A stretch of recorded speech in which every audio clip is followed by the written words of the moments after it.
Please go ahead.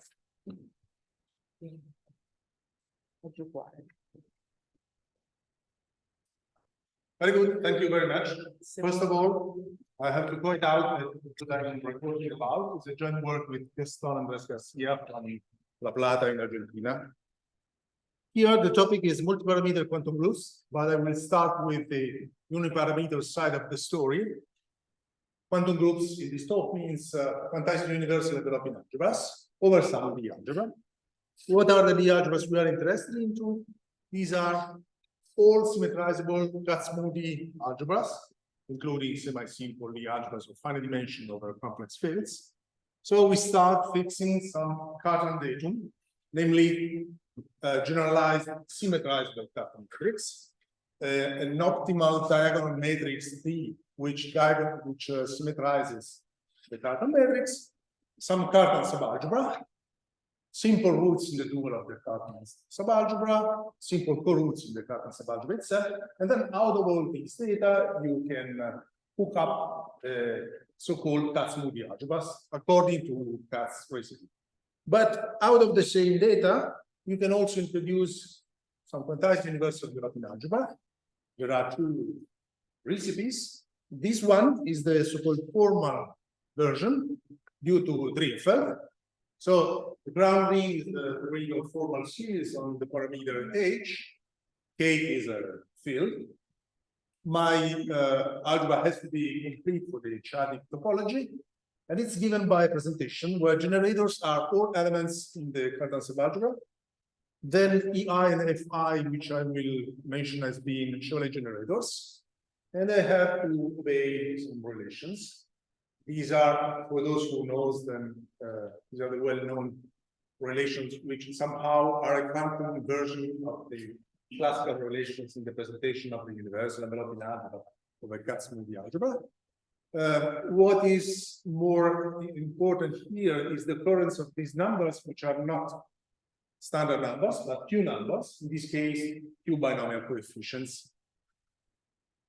Besides this, that is a definition by generators and relations, we have something more, namely, this algebra bears also a Hopf algebra structure, where the co-product on the generators is defined by this formula, by these formulas. Good. By the way, let me also mention that this is the formal version due to Drinfeld. There exists also, say, polynomial version of the same quantized universal developing algebra. So you work with something which has no topology, it's a standard of algebra in the usual sense. The ground ring is the field of rational functions on some parameter Q, but we do not really need integrals. Also, you can realize the same kind of object as a quantum double, where essentially instead of the original Cartan subalgebra, you have some duplicated Cartan subalgebra, so to say. Now let's switch to the level of multiparameter algebras, as they were known before we entered the game. So multiparameters means that we have more than one parameter, but still one of the parameters is a quantum one, which is somehow continuous in nature and really bears some quantum content. And then you plug in additional parameters who are instead discrete in nature and have some geometrical meaning more than quantum meaning. Well, in the literature, we had two recipes. One was by Reshetikhin in the formal setup. Say you start with a matrix like this one, my matrix of parameters, and then it has to be antisymmetric. Out of this, Reshetikhin gave a recipe to define a multiparameter quantum algebra, which actually, as an algebra, it's nothing but Drinfeld's algebra, nothing more. What is different is the coalgebra structure, because the co-product now is modified in a way where you really use explicitly the parameters. This is in the formal setup.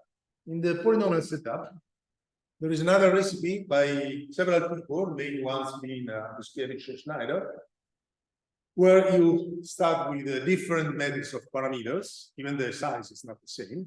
These parameters now have to, instead of being antisymmetric, have to obey this condition. And then out of this datum, you can construct a now polynomial multiparameter quantum algebra, which now, let's say, still has a representation by generators and relations. The generators are the same as in the standard case that I call Jimbo-Lustzig case.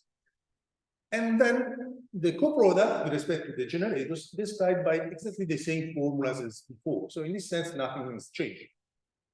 On the other hand, for the algebraic side of the story, the presentation is with the same kind of generators, but the relations are quite similar, but still different, because now you have these parameters QI, J, which enter in the explicit description of these relations. So here you are changing the algebraic structure and keeping the same, essentially, quadratic structure.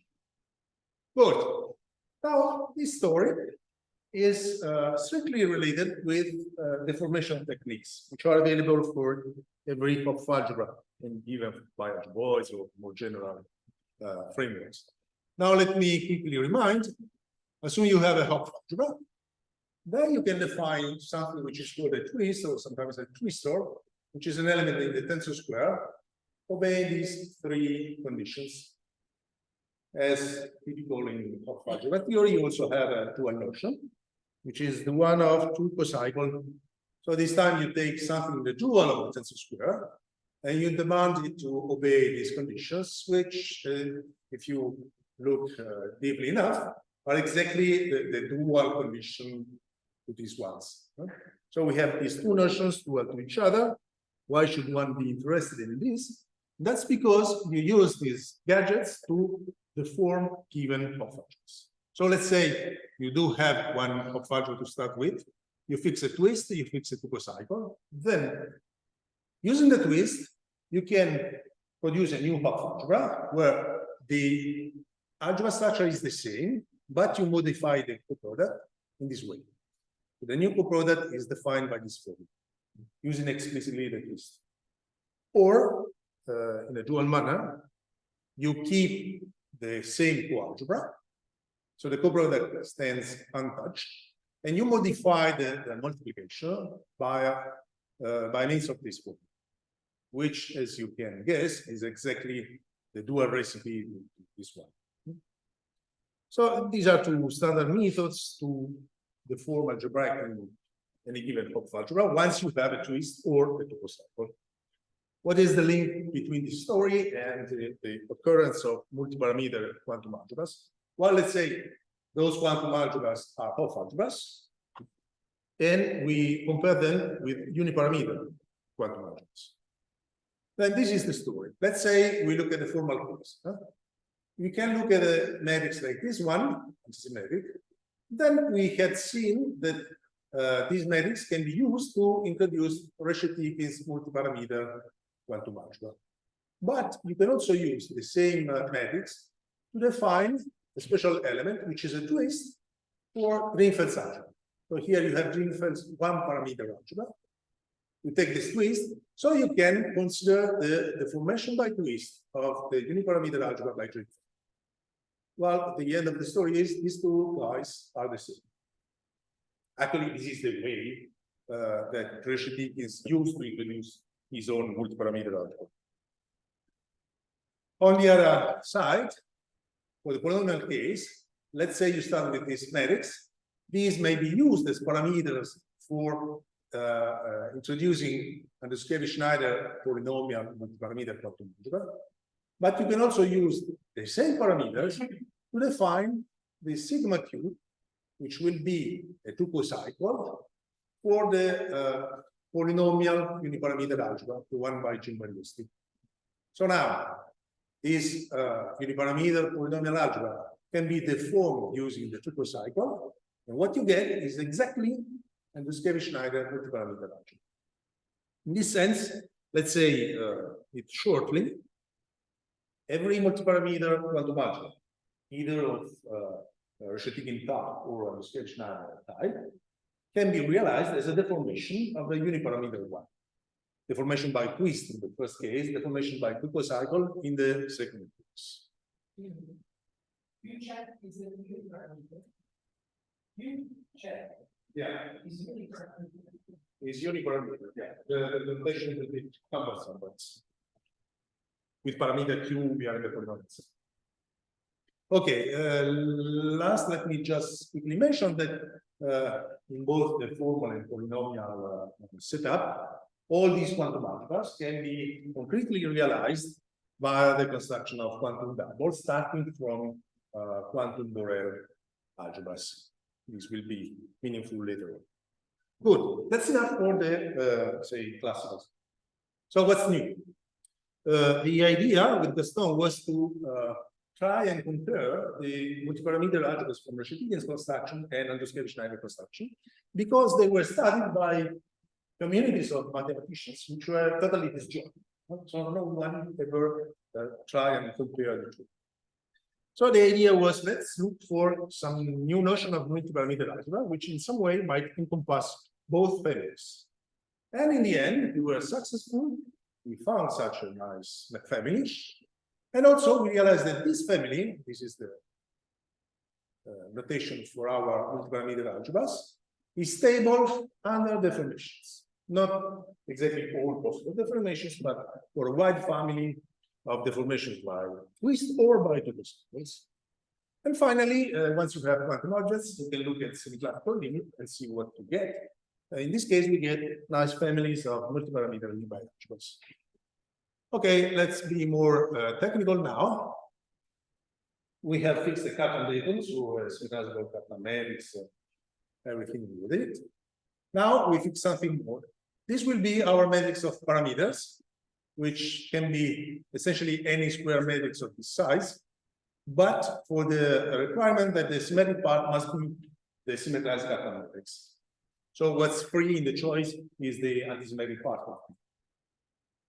My H is a free module, will be my Kaplan subalgebra. Then inside the dual, I fix a special subset, which will be the element, the set of simple roots. I fix also a set of simple coroots, but now notice that I have twice as many coroots as before, positive and negative ones. These roots and these coroots must match with each other in a nice way with respect to the parameters. Of course, you have some more technicalities, but this is the main idea, which generalizes the notion of realization of a Kaplan matrix due to cuts. Okay, so what is all this for? We have fixed our Kaplan datum. We have fixed this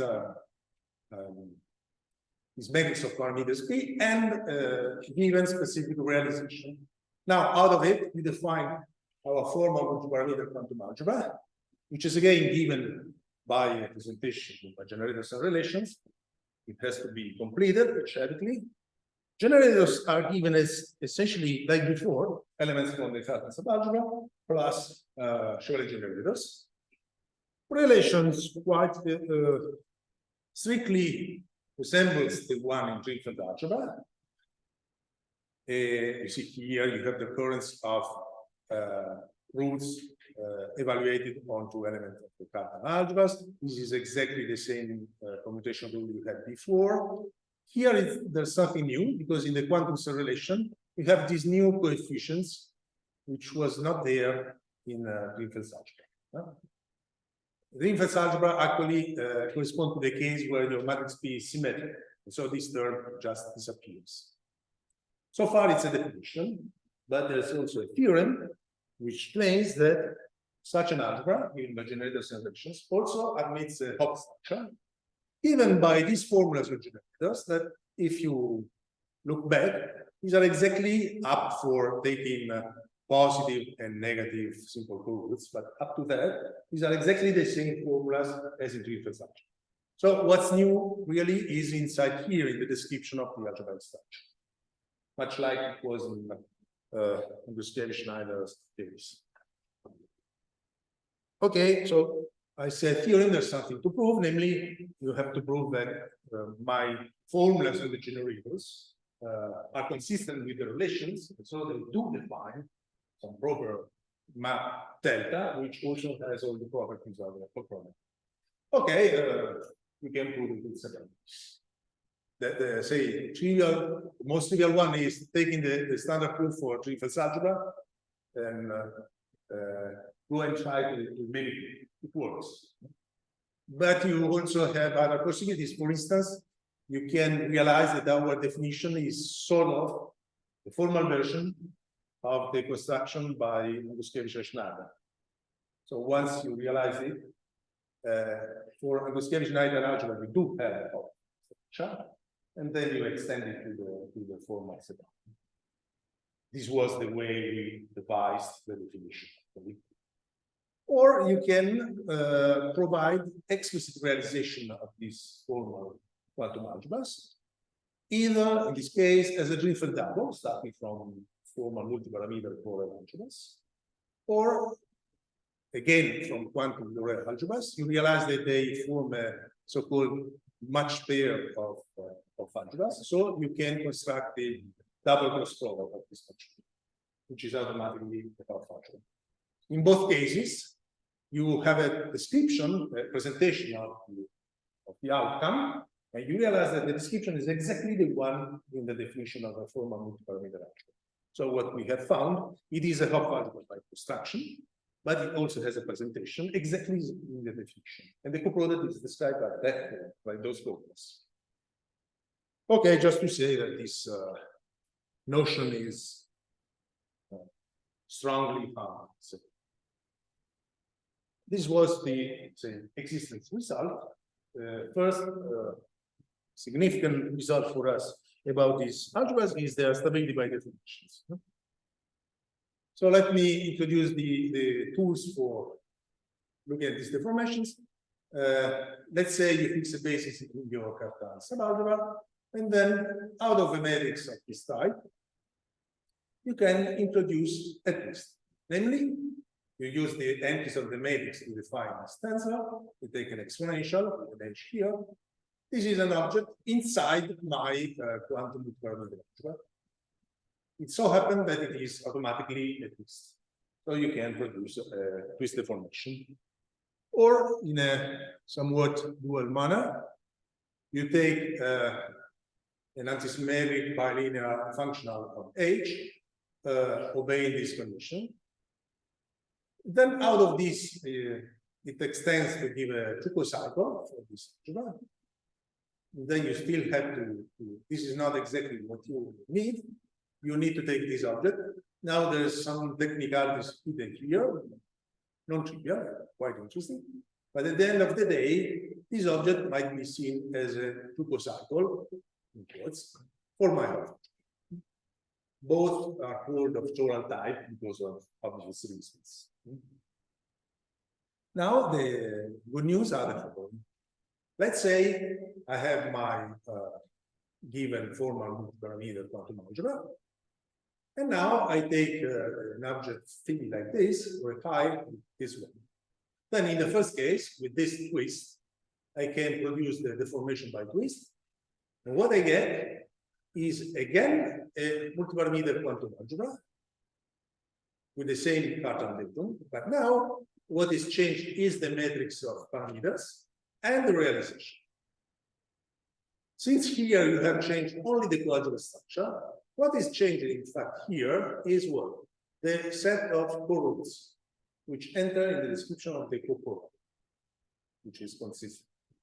Or if you start with a cycle of this type, then you can use it to deform your formal multiparameter quantum algebra. What you get is not any Hopf algebra. It's again a Hopf algebra in the same family, but what has changed now is again the matrix of parameters and its realization. This time, what is changed in the realization is not a set of co-roots because you are not changing the coalgebra structure. What is changed is the set of roots, which enters in the description of the relations and the algebraic structure. In particular, this means that this family of formal quantum multiparameter algebras is stable under deformations of total type, both of by twist or by two cycles. Okay, there's something interesting in the proof. Let me just mention. Say I wrote a lot, but I tell you much of this. Don't worry.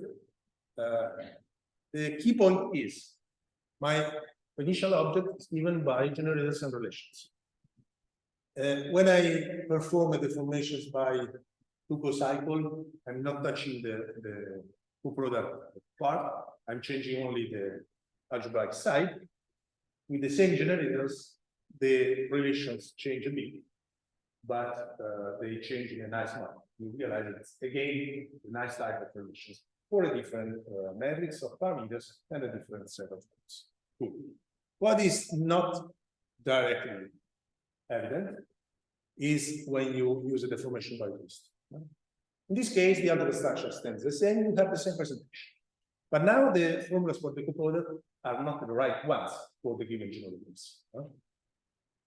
But the idea is you can modify a bit the generators so that the formulas for the coproduct on the new generators have the right loop. And then you have, say, fixed the appearance of the formulas for the coproduct, but what for the commutation relations, for the relations among the new generators. Well, you look at the new generators, you look at the new relations among the new generators, and you realize that these are new relations for a new matrix of parameters and a new realization.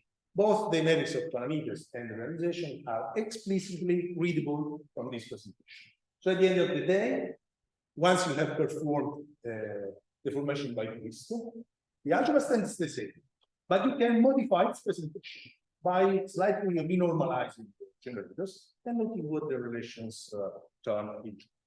It's quite explicit. You also know, as you know what you want for the formula of the product to look like, you have a clue, direct clue to write down the modification of your generators. And so at the end of the day, you write it down. It's a matter of computations. So the really smart idea is to make the right change of generators. Once you have this idea, it's a matter of computation. Great. Okay. What might be interesting here is that, yeah, at the beginning, as I said, when you deform by two cycle, it's everything is trivial. But when you deform by twist, at the beginning you had an algebra structure which is ruled by the original parameters. Then, after performing the deformations, you have modified the product. So now the coalgebra structure, instead of being constant somehow, it also has some parameters to be taken into account. So now the outcome seems to be described by sort of a double multiparameter, made by the matrix of all parameters and the matrix of parameters used to deform the product. The theorem tells us that actually it's enough to change the left-hand side, and you still end up with no need of new parameters for the coproduct, in a sense.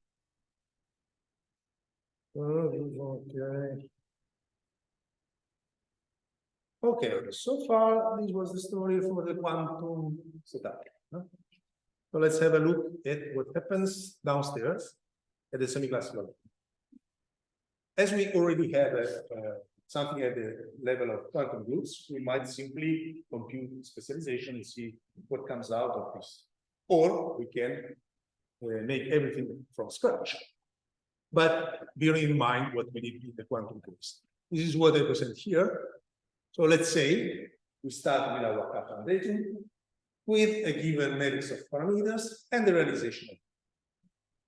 This time, the idea is I want to construct sort of a Kac-Moody algebra with some limit bracket, but in this multiparameter system. So I define as for Kac-Moody algebra, any algebra by generators and relations.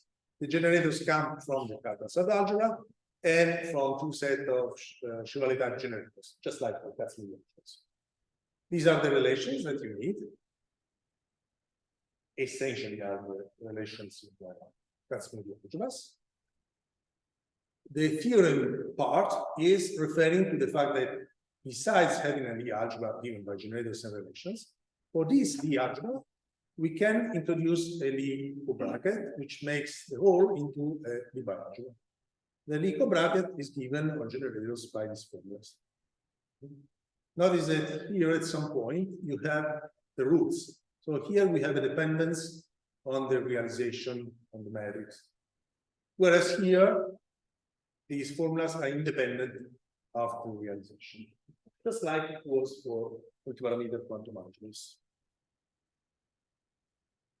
Theorem, because we have to prove that the formulas I gave on generators are consistent with the relations. So and they do define actually not any map, but through the bracket. There's something to prove. We can do that several ways. For instance, these two methods are, say, the semiclassical analog of what I mentioned before, the quantum case, where this one is instead relying on the fact that these Lie bialgebras happen to be the semiclassical limit of the quantum multiparameter algebras, which is the content of next theorem. Let's say you have fixed your Cartan datum, your matrix of multiparameters P, and a realization R. Then out of this, I can define a multiparameter quantum algebra, but also a multiparameter Lie bialgebra. Now, if I take the semiclassical limit of this, namely the specialization at h equal to 0, what I get is exactly the universal enveloping algebra of something. This something is nothing but the Lie bialgebra associated with the same matrix of parameters P and the same realization R.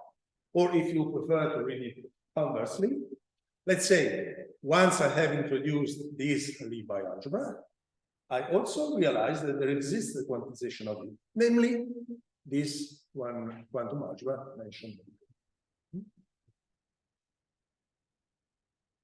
By the way, in some sense, this recovers something that was partially new, but say brings it to maximal generality in a sense. Just as for the quantum case, my family of multiparameter bialgebras is stable by deformations. Now, also in the setup of the bialgebras, we have notions of twist and coalgebra. I won't spend many words on these, but these notions are essentially the semi-classical analog, the limit, if you want, of the same notions in the quantum case. You will find them in handbooks like, well, for instance, Shan's book on quantum groups. Once you have this, any one of these gadgets, you can use them to deform a given bialgebra. So if you have a twist, you can modify the Lie bracket with this formula and keep the same Lie bracket. You have a new bialgebra, which is called the deformation by twist of the previous Lie bialgebra. Or if you have a two cycle, you keep the same Lie bracket, you modify the Lie bracket, and what you get is a new Lie bialgebra. So just as in the Hopf case, you modify half the structure depending on what tool you have in your toolbox. Now we want to do that in the case of our multiparameter Lie bialgebra. So let's say I have fixed my matrix of parameters P, the realization R, where you have the multiparameter Lie bialgebra. Now I choose a matrix of additional parameters phi, that's a metric. I consider this element. It looks like something you already saw. It's not by chance. This happens to be a twist for this Lie bialgebra. Good. Or in a dual manner, if you take an object chi of this type, obeying these conditions, this also, I mean, now this is something defined on H, you can extend it trivially all of G, and it is also something relevant, namely it is a two cycle, which of course is all of total type for obvious reasons. And then the point is, let's say I take my E, my R, and then I consider phi. Now I can use this phi to introduce a twist, so I can perform deformation by twist. I will obtain a new Lie bialgebra. When I look at its description explicitly, I find that it is again something in the same family. That is a Lie bialgebra, a multiparameter Lie bialgebra in the family I introduced.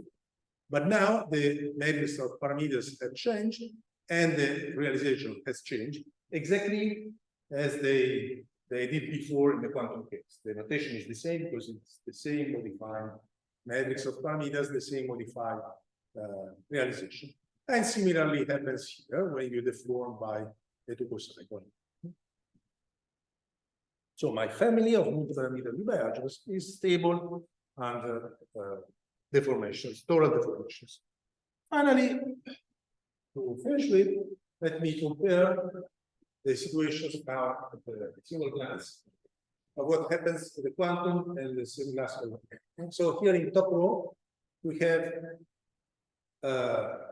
quantum multiparameter algebra, and then deformations by twist on the left-hand side, by tricocycle on right-hand side. Twist and tricocycle are total ones, depending on a matrix phi or on a form chi. Now you can do the same downstairs. Here we have the bialgebras, multiparameter bialgebras, and the universal enveloping algebras. Again, depending on the matrix P and the realization R, I can perform total deformations by a twist or by a tricocycle attached to the same phi as before, the same chi as above. So the point is, out of the previous results, if I deform on top and later specialize, the result is exactly the same as specializing first and deforming second, or the same here on right hand side.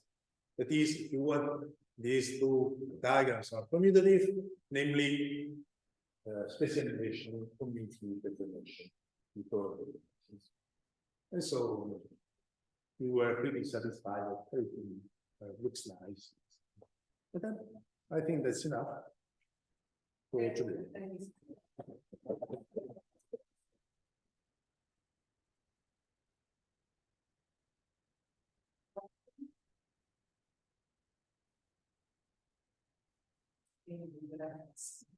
Was quickly. Go ahead. Yes. When the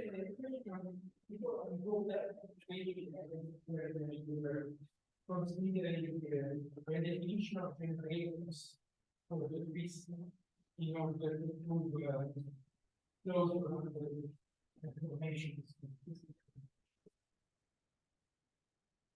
Generators of what?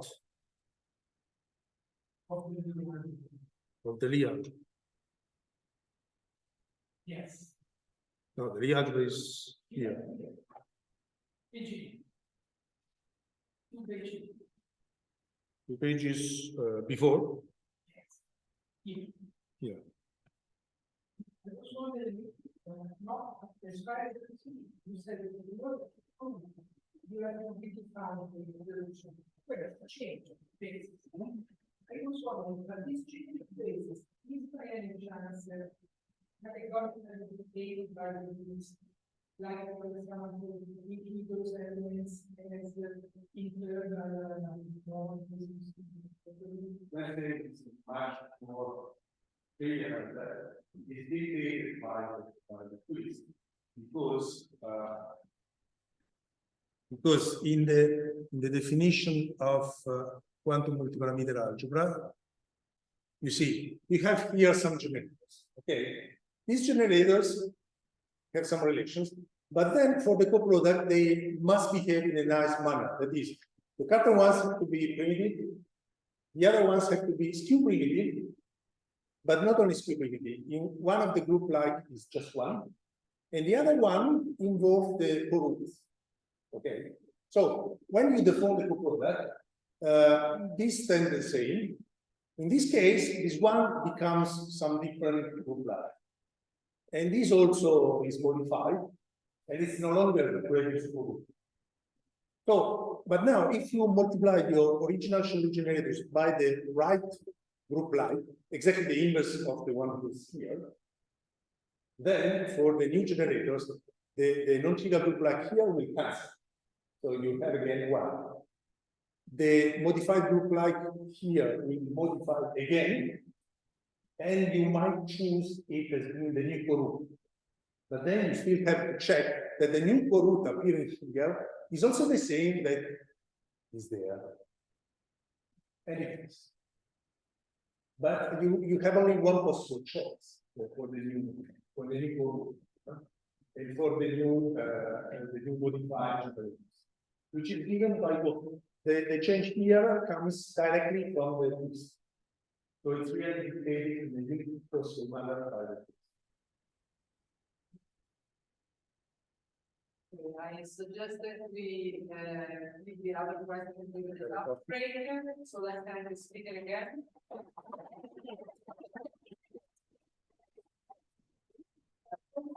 Cancella vedere.